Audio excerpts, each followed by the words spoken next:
Shalom everybody, hope all is well with you. My name is Zephaniah and welcome to my channel Lessons Learned, where there's more to what you consume.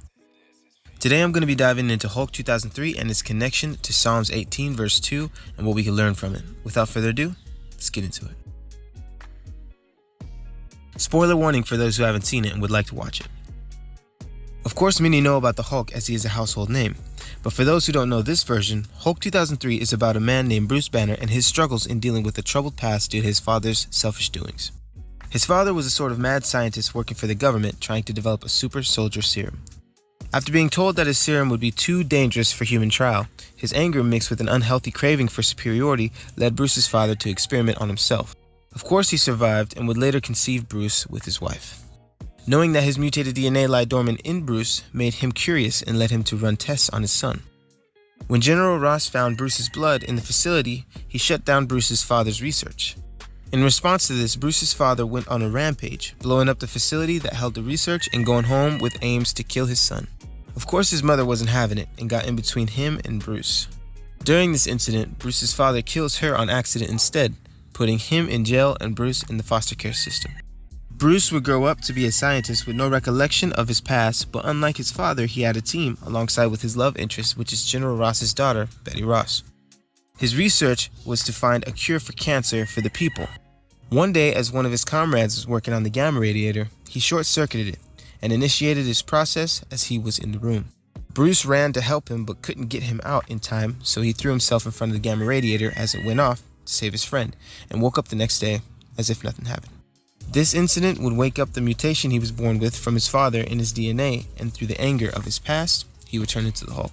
This poses a problem for General Ross, and oh, I forgot to mention his father was the janitor in his place of research. Bruce has to struggle with the remembrance of his past, controlling his powers, the government, and the pull from his father to be just like him. Inevitably, his father unlocks his dormant powers as well, and becomes the villain known as Absorbing Man. His powers are that he could basically take on the molecular structure of whatever he touches, so you can imagine Hulk had a decent amount of fun defeating him, in which he inevitably did, of course gaining the trust of General Ross to at least let him flee to live his life abroad. Now we're going to get into Psalms 18 verse 2 and its connection with the movie.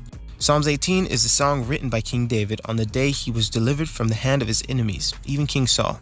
Verse 2 goes like this: Yahuwah is my rock, and my fortress, and my deliverer, my Elohim, my strength in whom I will trust, my buckler, and the horn of my salvation, and my high tower.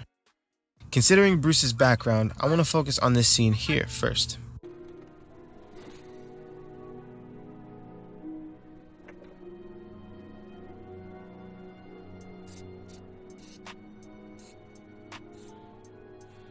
My first thought was that watering this plant shows Bruce has a human side of him, a part of him that cares versus his father's attitude when it came to nature.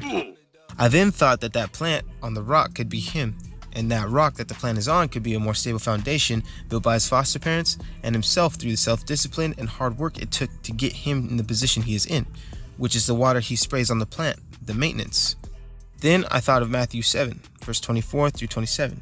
It says, Therefore whosoever heareth these sayings of mine and doeth them, I will liken him unto a wise man, which built his house upon a rock. And the rain descended, and the floods came, and the winds blew, and beat upon that house, and it fell not, for it was founded upon rock. And every one that heareth these sayings of mine, and doeth them not, shall be likened unto a foolish man, which built his house upon the sand. And the rain descended, and the floods came, and the winds blew, and beat upon that house, and it fell. And great was the fall of it. You see, Bruce is in the place of the fool here, because although he has a somewhat stable foundation as it appears, it's more like a plug in a hole on a boat or a band-aid. In this case, he doesn't know about his past, the hidden wound in the form of a memory deep in his mind. This makes him somewhat of a fool, and in order for him to grow into a wise man, he is to confront his past and understand where he came from. Of course, in this process, it would break down the foundation that he already has into sand. And just before I get further into this, I'm not saying it's always good to dig up your past. Obviously, it's not always good to look back like in the case of Lot's wife, and at times it could be a distraction. I'm really just saying this for those who are ignorant, or those who absolutely need it, as in not doing so would stifle their journey. Okay, getting back on topic. Understanding that Bruce confronting his past would initiate a process that would break down his foundation into sand led me to Luke 8, 5-6 as well, which says, A sower went out to sow his seed, and as he sowed, some fell by the wayside, and it was trodden down, and the fowls of the air devoured it. And some fell upon a rock, and as soon as it was sprung up, it withered away because it lacked moisture. I didn't fully understand this until I watched this movie a while back, and I think that this refers to those in Bruce's very situation. The rock that plant is on, it could be past trauma, money, drugs, many things other than Yahuwah, or truth, another name he goes by. You see, some of us are afraid and try to avoid our past. We keep indulging and nourishing ourselves with what we think is a stable foundation, spraying away at ourselves, hoping to grow. That spray can be Bruce's research, a rich man's money, or a smoker's weed. And when they all stop spraying, what would happen?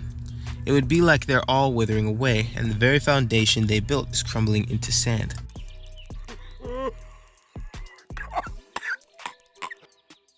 What kind of place is this? But what many don't understand is that a broken foundation is Yahuwah's sandbox to mold you into the very person you are meant to be.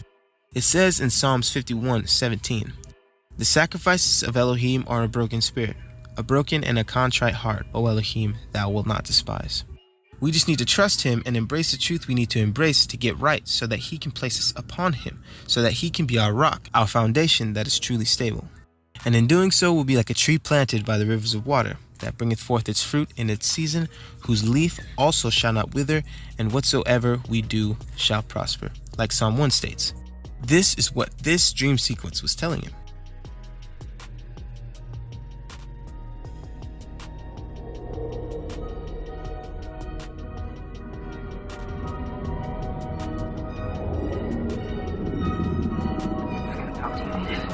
Bruce, stay here!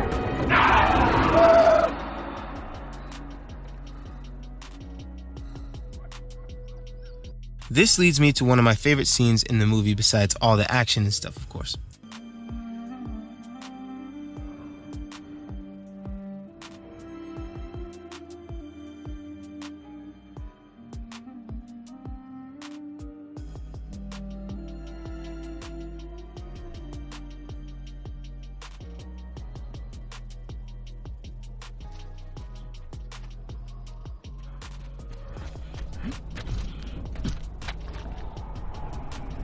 After going through his transformation and the trauma of his childhood, he was led into the desert where he sees life sustaining itself on a rock. No spray needed. That's how Yahuwah works.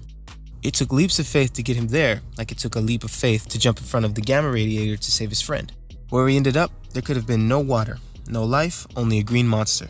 But his faith was rewarded with much more. So in conclusion, in your situation, remember Psalms 18:2. Trust in Yahuwah and have faith in the process he has developed in your life to mold you into the best version of yourself. Hope you enjoyed the video and found it helpful. If you did, smash the like button and subscribe for more lessons learned. Don't forget to hit that bell icon to be notified when future videos drop. Have a blessed day. Thank you guys.